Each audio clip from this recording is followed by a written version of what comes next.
We're gonna talk to our panelists today, and we're gonna ask them a little bit to tell us about their farm and what goes on their farm, and then we're gonna ask them about some successes and challenges that they had as well.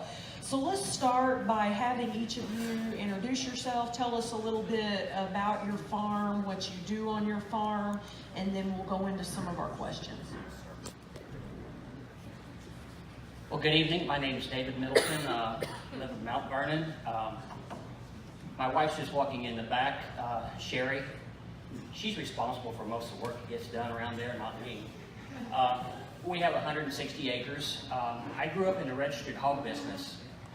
Started as a freshman in high school and grew into an internationally known Yorkshire landrace operation. We sold breeding stock into 38 states, 14 foreign countries, won many national shows. Hog industry crashed. So what do you do with your breeding stock? Nobody buys 300 boars anymore because we don't have any farmers. We started going around the church and asking people if they'd like to buy half a hog because I didn't want to get rid of my genetics. And it kind of grew from there, and we started an Angus herd in the early 1980s, and people said, well, you've got some beef, would you sell beef to us? So we started selling our bottom end bulls, and I get my cutout sheet back, and I figured out that, well, this calf made this much money, and I didn't pay for semen, or certificate, registration, transfer, all these other things, and I was making more money killing them than I was selling bulls. And then people said, well, if you raise some chickens, we buy chickens from you. So at one time we were doing 1,500 birds outside, and then people said, well, we'd sure like to have some turkeys for Christmas, Thanksgiving, so we raised turkeys. Then we were in the farmer's market for a while. We were in farmer's market for 6 years, and it wore us out. 100 markets a year. My wife did all those, bless her heart, for getting up early every morning and spending hot days on the asphalt. We left the farmer's market a year ago, and we transitioned into basically a monthly program where people get a certain amount of meat for a certain amount of dollars. We have 5 levels. It starts off at $80 if there's just 2 in your family, and it's a mixture of beef, pork, and chicken. And they get it every month, and it goes up to $250 a month if you've got like 3 teenage boys and they eat you out of house and home. And so they get it every month, and then they can kind of change whatever's in there. We're chasing dollars, we're not after products, so it's dollars that they get.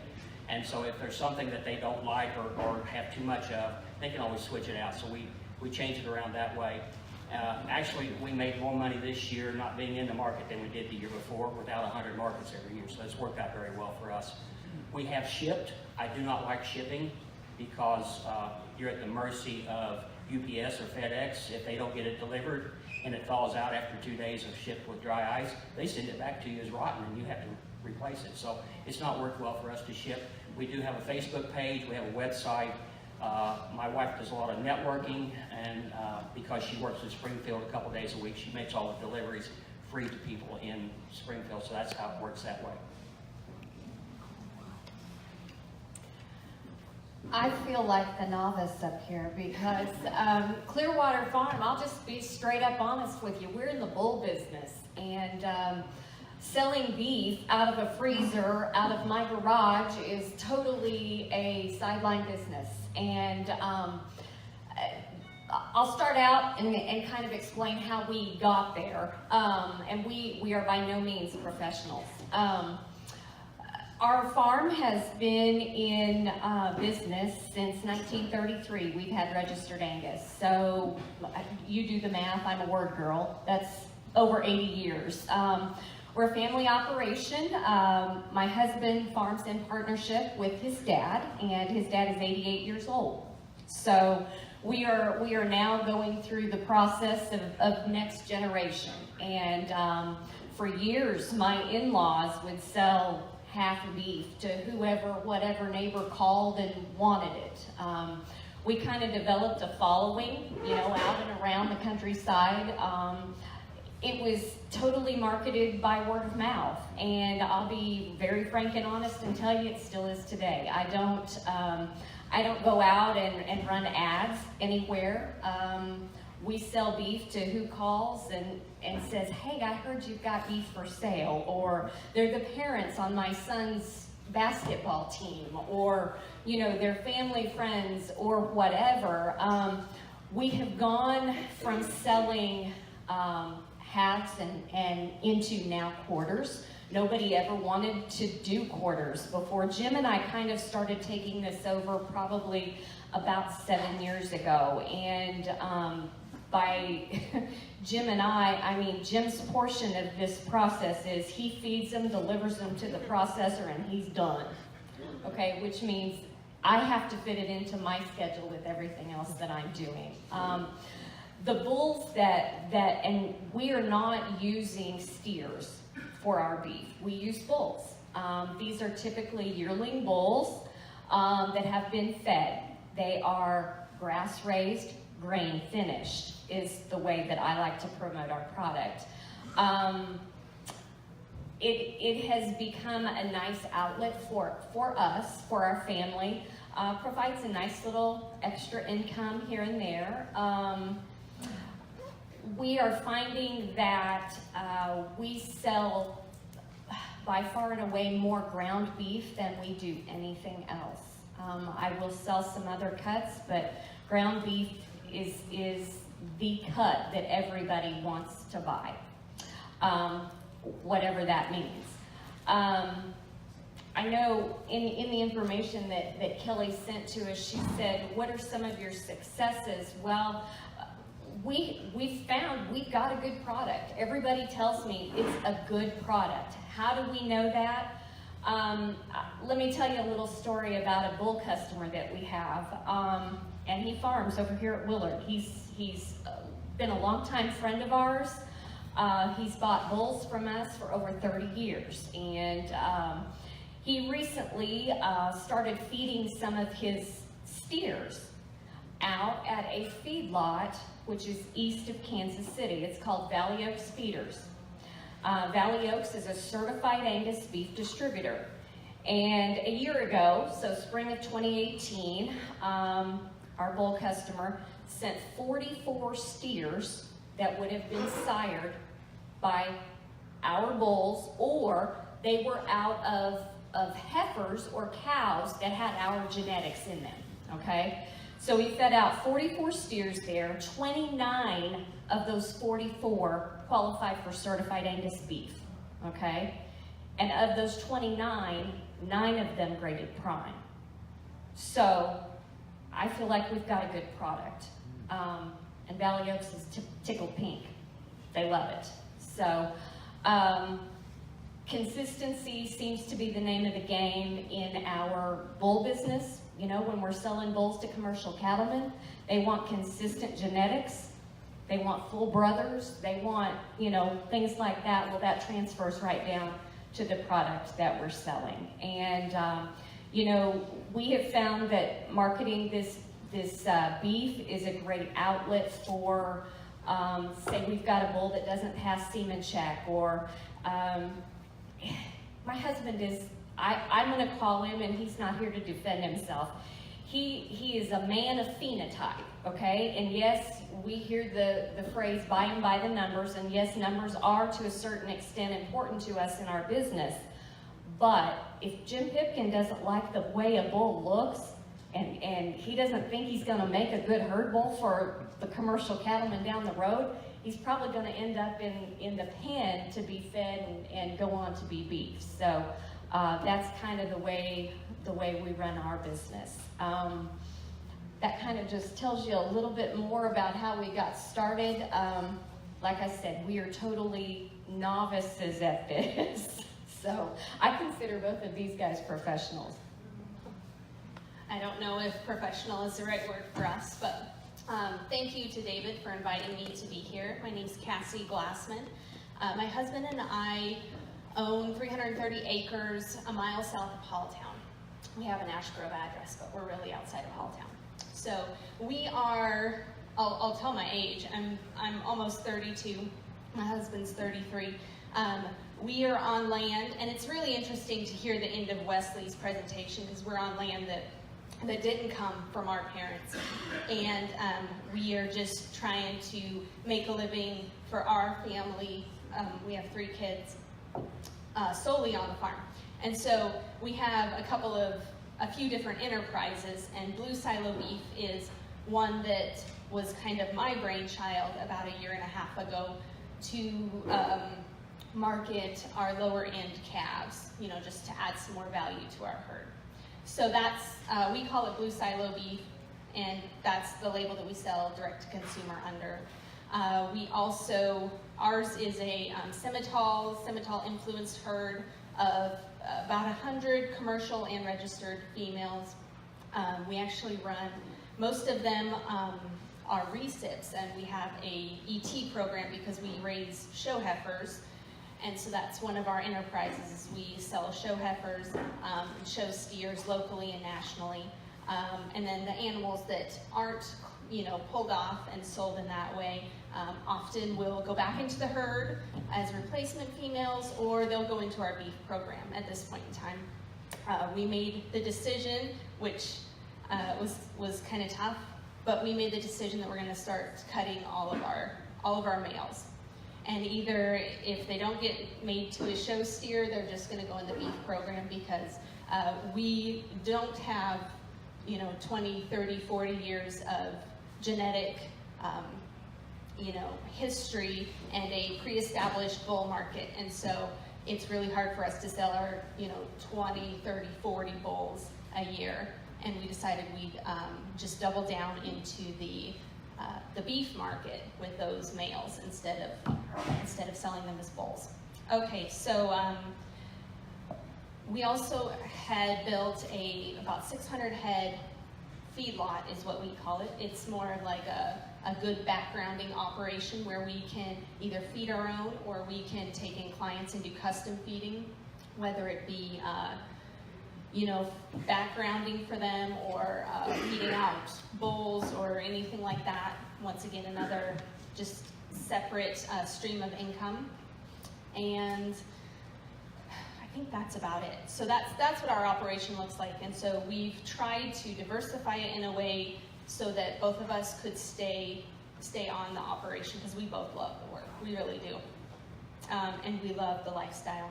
And so Blue Silo Beef is entering its second year, and we are doing farmers markets, which has been very time consuming. It's been very laborious, especially considering I had this idea to start Blue Silo, and then got pregnant with my third kid a couple months later. And so last summer, in the heat of the summer, I was very pregnant.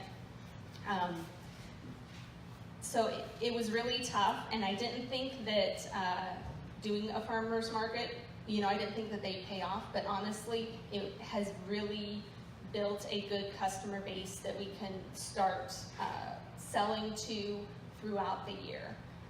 And so that has worked well for us. And I don't want to take up too much of your time, but I feel like we're really in the infancy of our business, and so it's really interesting to hear the different perspectives. And I think that just goes to show that there's not one way to do direct to consumer. There's not one way, and there's not just because you're not raising certified organic or all natural, all grass, because we grain finish. We're creeping our calves. We're finishing with a TMR ration in the feedlot. So we are not grass-fed either. And the thing about it is that you just have to know your niche, and your operation, be able to, relay that to the customer, because there are a lot of customers to serve, and a lot of them aren't necessarily looking for grass-fed. And so it's just a matter of finding your ideal customer and being able to convey your story, because it seems like at the basis of it, they just want to buy from a person that they know, like, and trust. So if you're talking to them, and that's why a farmer's market is great, if you're talking to them one-on-one and you can say, hey, they're asking perhaps about grass finishing, and you say, well, this is why we do it in our operation. And so much of it just goes down to people want to buy locally, and it's not necessarily what your label looks like with the grass-fed or organic or anything like that. So I'll turn it back to you. All right, thank you guys. And you may have already mentioned this, but I'm just going to let you briefly talk about what have been some of your biggest successes and then some of your biggest challenges on the farm.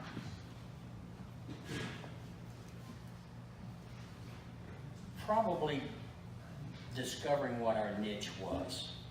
And we are very attuned to what our customers want. So we are grass-fed, grass-finished.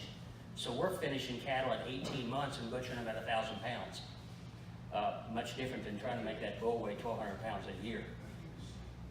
But that's what our customers pay us for.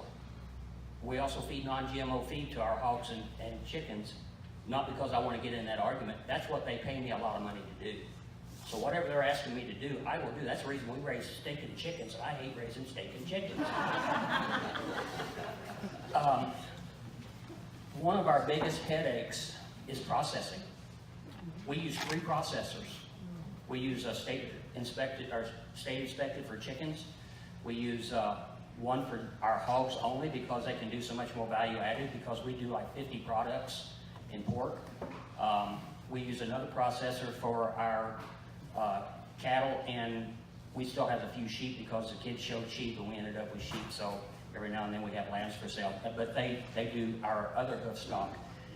And Sherry got mad last year at our processors and decided she's just going to book all year long because it takes 60 to 90 days because we use USDA. So that's one of the reasons that we can sell across state lines, that we can sell to other people because it's inspected. We do sell a lot of halves and half of halves. We don't sell quarters, half of halves.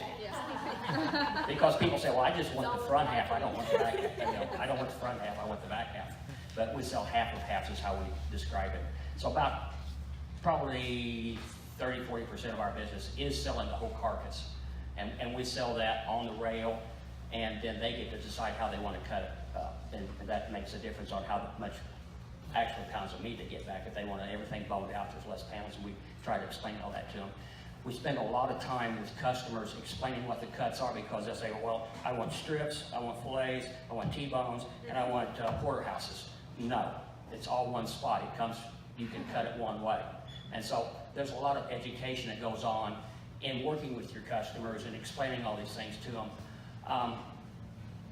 Gratifying because when people start sending you Christmas cards or they know the name of your dog on the farm because they followed you on Facebook and these sort of things, and they want to live vicariously through us because they want that connection to the land. That's what's important to them.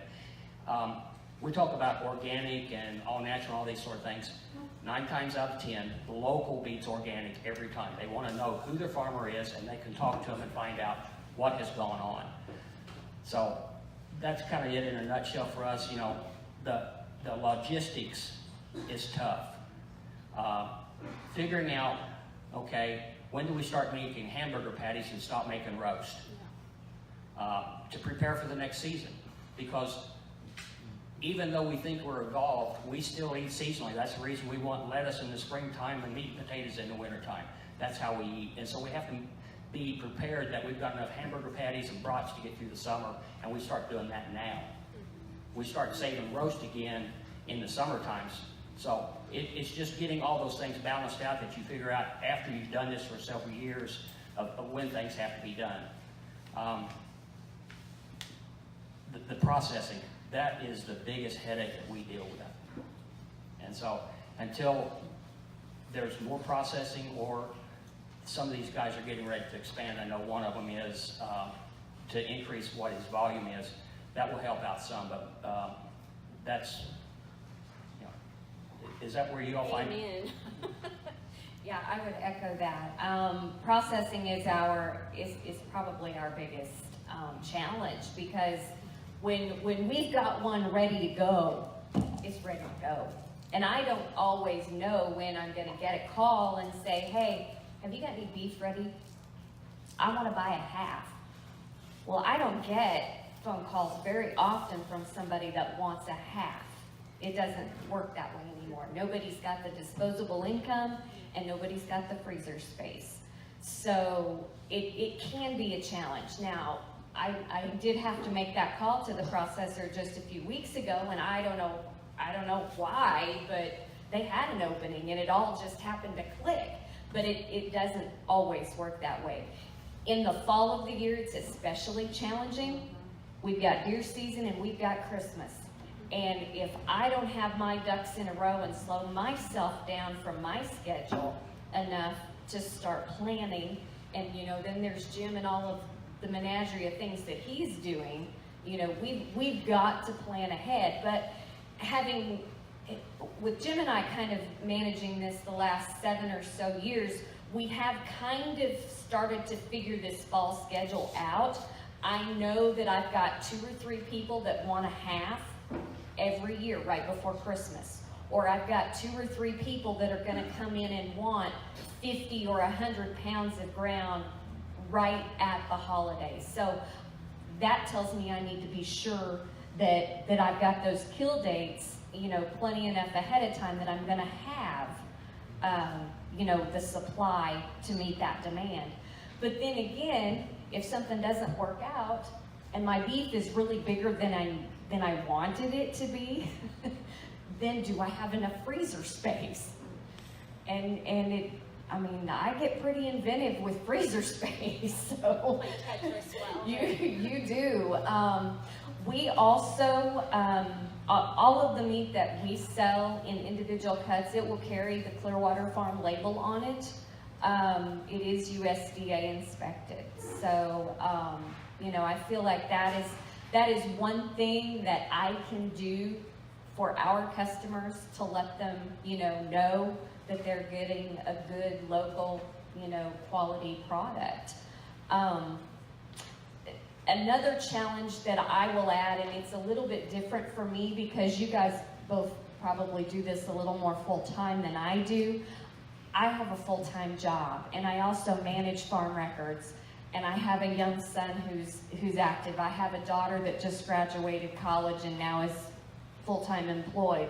So I have a lot of different things that require my time, and so time, this is kind of the stepchild at my house, not that I don't ever, throw it out the door, because I always make time. When I have a customer call me, and want to buy beef, I pretty well drop everything. And I make darn sure, if I have to run an errand, it's around their schedule so that I'm there when they want me there. And we kind of just do it by appointment, at our house. But that is, the time constraint is also just a big challenge for us in particular, along with the freezer space, and just kind of trying to, in my dreams, I'd love to have a dedicated space that was lined with freezers and, all of these kinds of things, but, we're not there yet. Would I like to get there someday? I'd like to see us continue to grow this. We like I said, have a daughter, and I think she would very much like to come back to the farm. And if this is a way that we can diversify our business to help bring back the next generation, that's definitely something that we need to keep our hand in and kind of nurture it along. We don't have to grow big overnight. I'm not at the point now where I want it to grow huge overnight, because then that's a management nightmare. So. Yes, I have the same problem with managing inventory has been a challenge for me, and David touched on it a little bit about how it does go seasonally, and I was not prepared for that last year in terms of when people were wanting roast versus burger versus do you get patties made, that type of thing. So I think that having a year under my belt has opened my eyes to how that will cycle a little bit more, so hopefully I can be better prepared this year. And figuring out the right amount of inventory to keep. So on our farm, we have a few freezers. They're just like in our shop. It's nothing fancy. It's not a farm store or anything like that. And it's figuring out how much do I keep? What the best way to do that is. And then, as I said, predominantly what we were doing and will continue to do this summer is farmers markets, because it's growing our customer base and providing some good name recognition for us. And so it's logistics of how much do we take, what does best at the market, what doesn't do well at the market. And so managing the inventory in that way has been a challenge for me. We do also process with a USDA stamp. We do have a custom label that our processor puts on it. We are very happy with our processor, and luckily can get into them a little bit quicker, which is not the norm necessarily. And so I think that those are the challenges that I've been working on. I've also started to approach some restaurants in Springfield.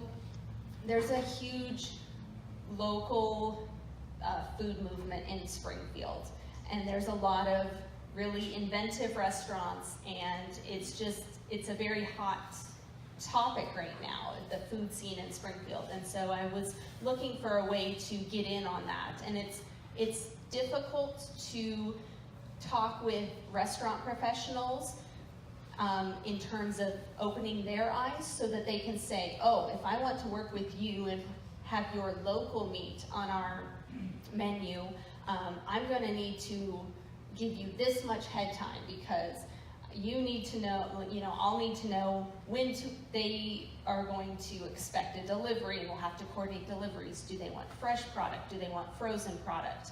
There's a lot of schedules that need to mesh and that type of thing to work with a restaurant, but I think that it could provide kind of a different source of income within Blue Silo that could, stabilize throughout the year. And so that's something that I'm currently working on that comes with a little bit of challenges too.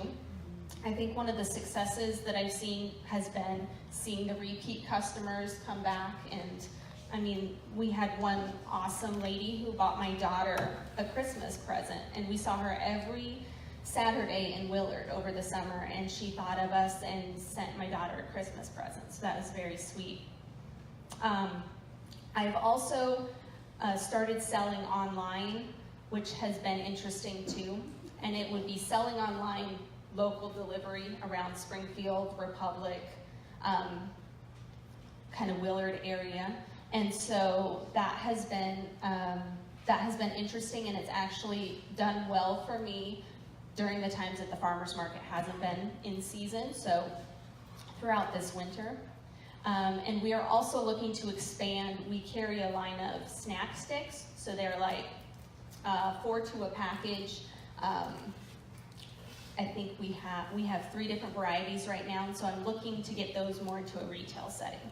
And so that, once again, is just another way to kind of add to the offering that we have, because we decided to be only beef because we are just a cattle ranch, and that's what we do, and so that's how we're specializing and setting ourselves apart.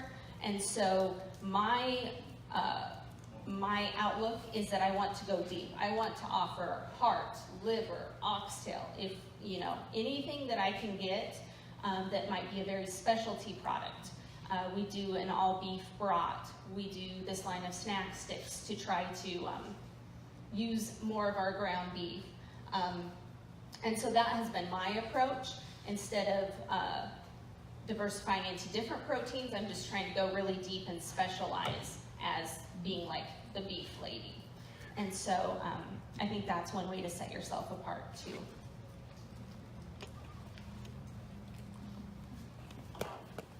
All right, do we have any questions from the audience? How do you guys determine what your prices are? Forgot that challenge.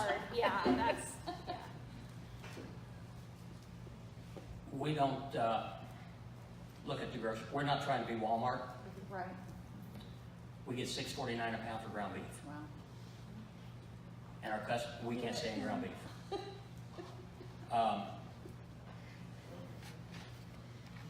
We kind of see what the market will bear and where we want to be on how much money we make, because this is a business.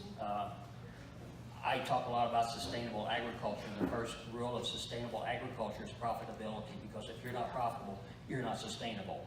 So trying to be Walmart in this business, you won't be in it very long. So you're selling a premium product. You're selling yourself. You're selling a sale. You're not really selling a product as much as you are yourself and what you do and that connection that you have with people. And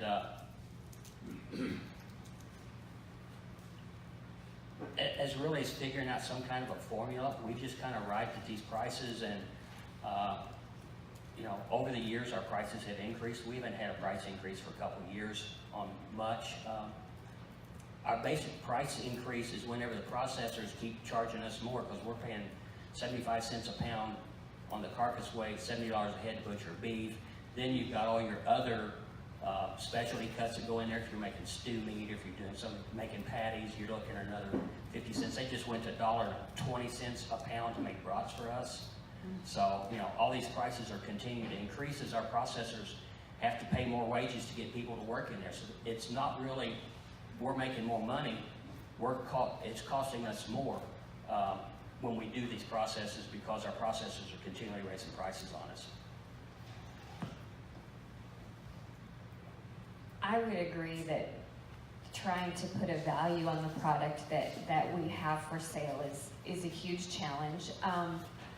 For our operation, it's probably a bigger challenge because we're in the bull business, not the meat business per se. And so, you know, all the years that my in-laws sold beef, it never, I won't say they didn't want it to make money, but it wasn't, making money wasn't the name of the game there. It was filling that need that someone had. And so it was never looked upon as, hey, we can make some money at this. And so it's been a huge learning curve for Jim and I. And our prices have gone up, but we have kind of stabilized our, you know, half beef prices here. I've actually come off of that a little bit just to kind of promote it a little bit more, because it's a whole lot easier to sell them a half at a time than a pound at a time. And so we kind of came off that a little bit. But, you know, our ground beef, I think I probably could get more than what we're currently selling it for. I don't want to be Walmart either. But by the same token, I still want to be able to market my product, and the clientele that I'm servicing, which is still that family that you know is on a budget or whatever, I still have to be able to provide them a good quality, affordable product that they can trace back to my operations. So, you know, I'm maybe not quite as aggressive with the pricing as David is. I think it's good to recognize that you're not going to be able to serve everyone. I think I heard it say that if you market to everyone, you market to no one. And so we've tried to set ourselves up, and the words that I use is like premium and steakhouse quality, because we're not grass-fed organic. We don't have those words. So I've tried to push more in that realm. We're getting $5.25 for ground beef right now. I started at $4.50 and made that 75-cent raise in the last month. And I know that I'm going to lose customers, and I am okay with that because there's more customers. There really is. There's, it's just it was the right business move to keep us profitable, to keep me at home, and to keep our operation going, because most of what you get off of a beef is ground beef. And so you have to, you know, be cognizant of that. And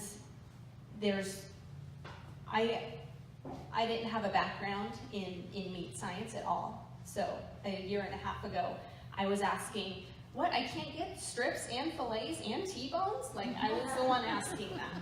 And obviously I've learned a lot, but just being able to see prices relative to each other. Like, okay, this is kind of where steaks are, and this is kind of where roasts are. And so I go from there and I say, okay, you know, what do I need this animal to be grossing for me? Okay, well, you know, 20% of that is in my steaks. And so I kind of backtrack it a little bit, and then I just kind of get a feel for it too. Like, do I feel like I'm right? I don't know. Pricing is pretty tough.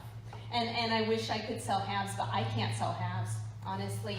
I can maybe sell quarters, but a half is a big investment for the customers that I have interacted with. So that's very interesting.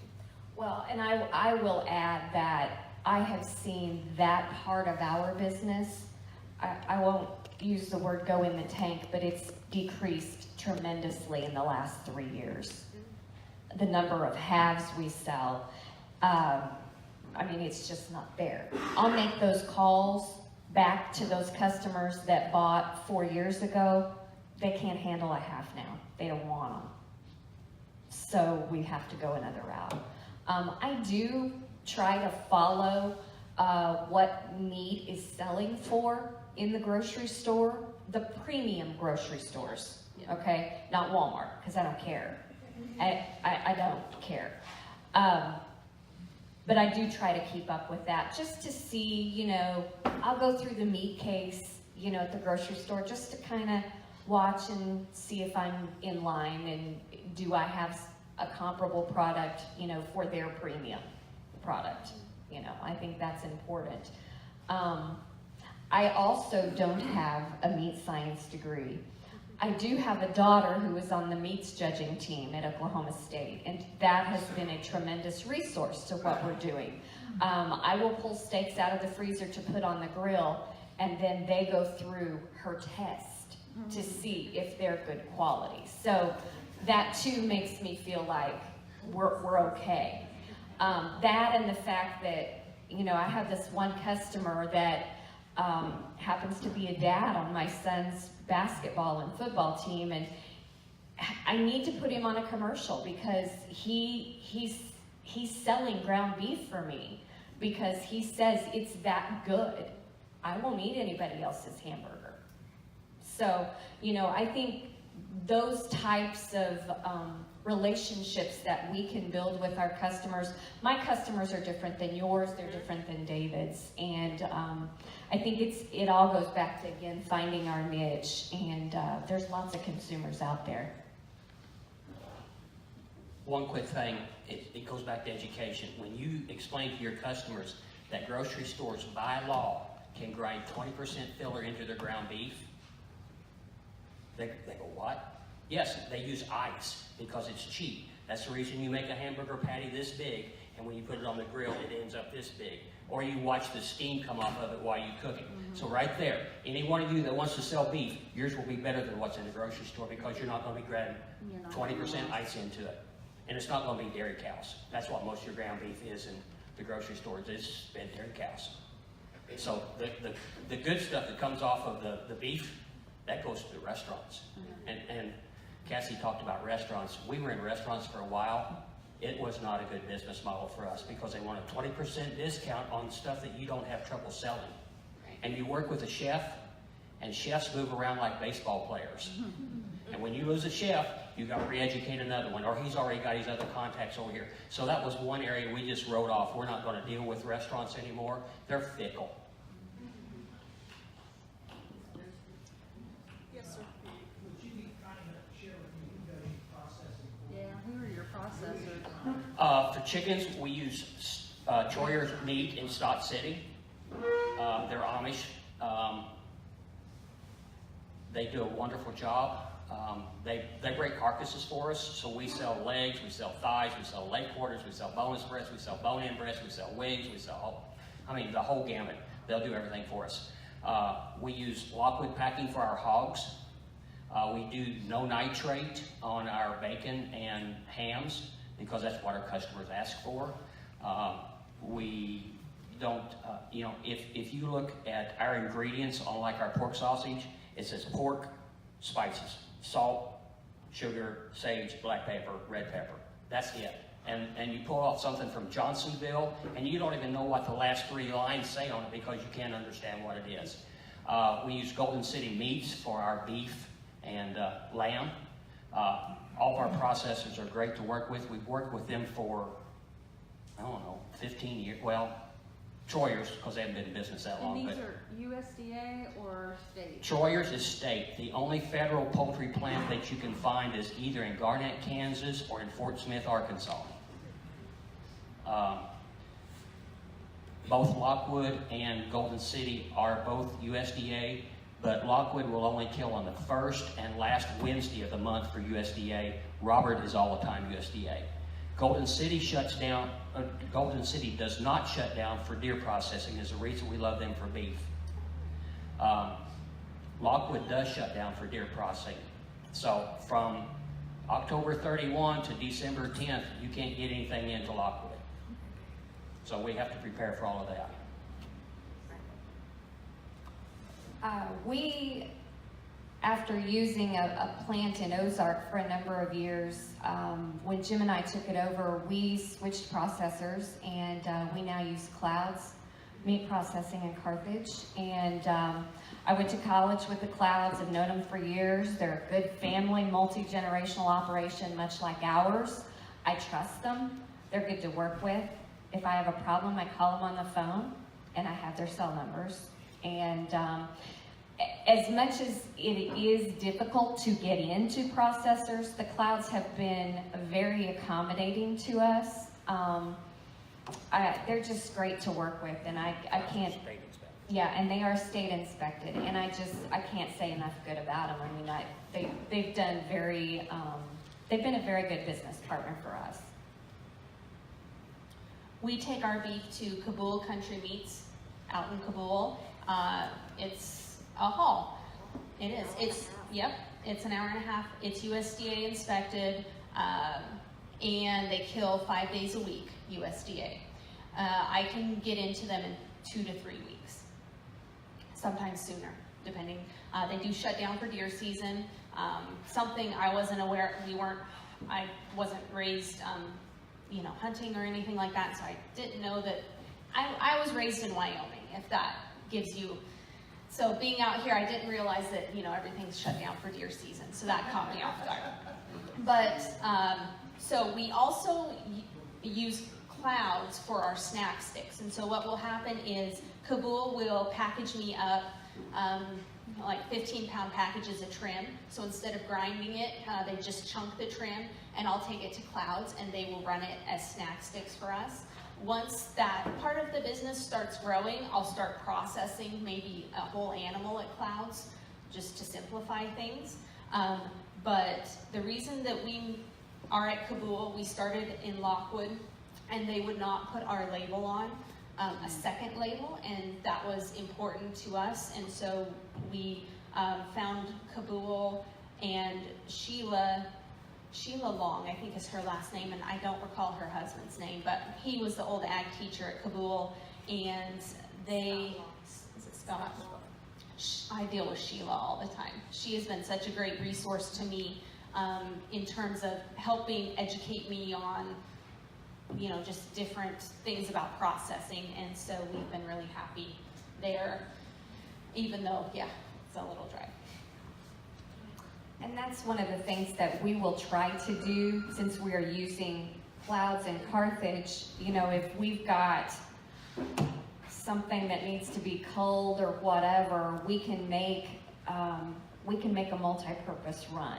Okay, we can take whatever needs to go to the stockyards, divide it out, and then we can haul a couple ahead to Clouds at a time, and they're not too far apart. So it kind of helps us a little bit to make better use of our time, and that's worked out very well. I was told when I bring my deer into a processor, I may not get my deer back, make it smell this deer back. How do you know you're going to get your 5-star beef or quality beef back, and not the guy who brought the deep quality beef right behind you? Because they're inspected by either state or federal, that animal is stamped before they go into the cooler. They're tagged and stamped, so they have a tattoo on them. And so that calf has to come back, and they match up all the numbers. But they see them get off the trailer. I know the USDA inspector has to be there, see them come off the trailer. So, you know, just from the moment that they're dropped off, that starts.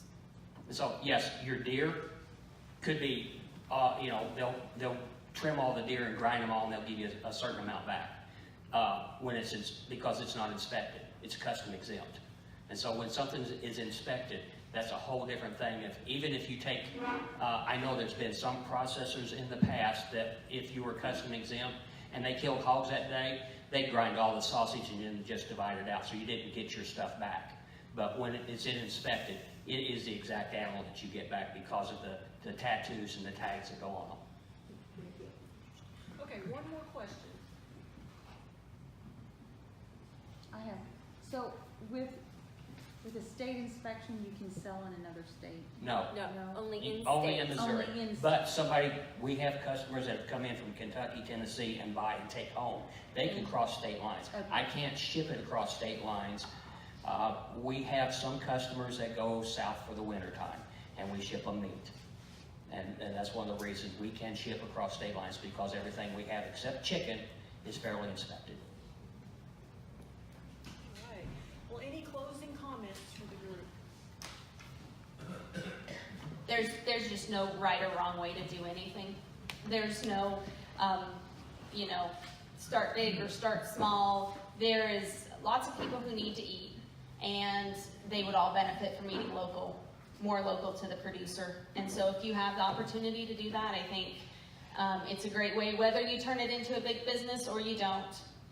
There's lots of mouths to feed, and just lots of ways you can go about it. So I think this was a good gathering of different approaches to that. I would agree. Our situation is, of course, a little different than David's and Cassie's because, you know, for us, it's an outlet for a bull that doesn't, you know, meet our standards to go back for breeding stock. You know, it is just a little bit different, I guess. And, you know, not that we don't take it seriously. I still want to be sure that my customers get a good quality product. I think that's the bottom line, because Jim and I both care passionately about this business, or we wouldn't be doing it. And so we don't want, you know, it's our name, for heaven's sakes. Why would we want to do something, you know, that we wouldn't be proud of? So I don't want to offer a product to my consumer that I'm not going to be proud of either. There's no right or wrong way to do this, and the local food movement continues to grow. Every time they call back 300,000 pounds of ground beef, or there's another recall, more people are looking to buy local where they can get it. We have not sold anything at a sale barn in years, and one of the reasons we did not want to sell at sale barns anymore, how many of you seen 10 calves come into a ring and one of them's white? They sort the white one off. They sell the 9. They bring the white one in, knock him $10 a head, put it back on the same load. I was not going to deal with that kind of mischief that goes on in sale barns. So we set our prices. That's one of the reasons we do this, is we set our own prices. We're not price takers, we're price makers. And so that's what has kept us afloat during the years. We don't pay any attention to what the hog market is. When hogs are 25 cents, we're still selling sausage for $5.29 a pound. So it's stabilized our income. Everything that we sell, we raise. It's born on our farm. We do, at times, we bought a steer a few times that we were short because our customers were asking for it. But there are people that I will cooperate with that do the same thing that I do if we need to fill an order, and same with them. So it's good to network. We don't have all the answers, but we're here to, I'll help you in any way I can. You know, there's no secrets. We've all been blessed by somebody that went before us and taught us and helped us. And that's what we do as farmers, is help one another. And that's what we're here today to do. And if we can answer any questions or give you any We can tell you mistakes that we've made. So, All right, well, thank you guys. Let's give them a round.